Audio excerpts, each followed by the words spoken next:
And brothers and sisters, I can see, as black people in the United Kingdom, you're very passionate.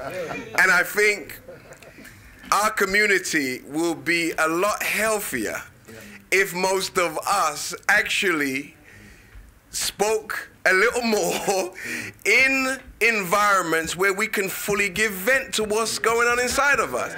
See, there's a lot going on inside our hearts and minds, but we very seldomly get an opportunity to give vent to it.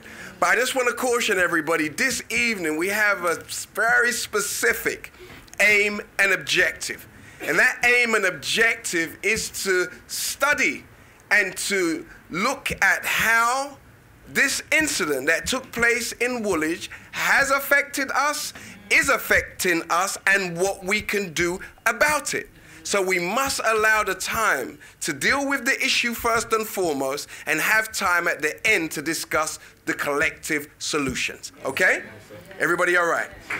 Good. So what we're going to do now in this segment of our discussion is to look at some of the reckless media coverage. First, we will start with the Financial Times. And the headline that came out from the Financial Times was "Soldier Killed in Suspected Terror Ambush."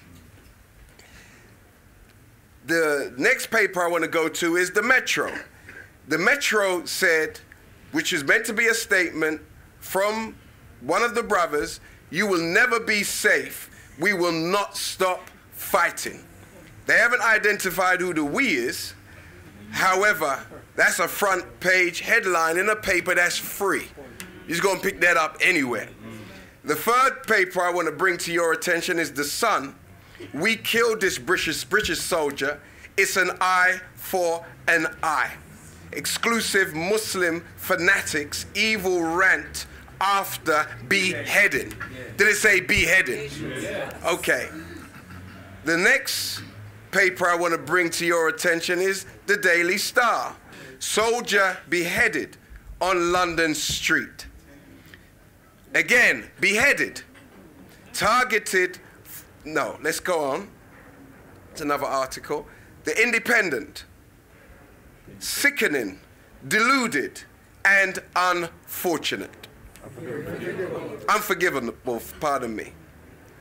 The Times, meant to be a prestigious paper, right? "Soldier hacked to death in London terror attack." And it shows a lady confronting one of the brothers and has been now recommended for the George Cross, I believe, for bravery.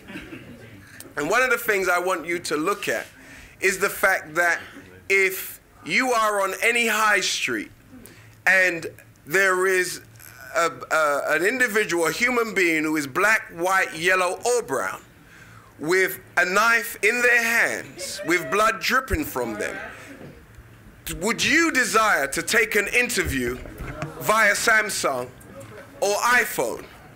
It just doesn't seem like the natural response. So these are things that we will discuss tonight. The whole situation is very reminiscent of a Hollywood film scene. However, let's look further into the newspaper. "Terror returns to Britain." We go on to the Daily Mirror. Again, beheaded on a British street. We go now to the New York Post. "Bloody terror. Islamist beheads soldier on London street." And lastly, the Daily Express, "Terror fanatics behead soldier." Now, and it goes on to say, "Victim wore help for heroes t-shirt." And it's, as we are raising questions in regards to just someone being killed because of the t-shirt they would have on, these are questions that you must look at. How would somebody randomly just recognize a t-shirt driving at whatever speed they were driving at and just happened to be so lucky that the person wearing such a t-shirt was a soldier. Questions for you to consider. Now the main question I want you to consider as the second question for our discussion this evening is, do these types of images create insensitivity towards injustice suffered by us as black people? Does it make it easier for the courts to mete out longer sentences, for our children to be denied jobs when they apply for them, and for society as a whole to increase their level of hostility towards us as black people?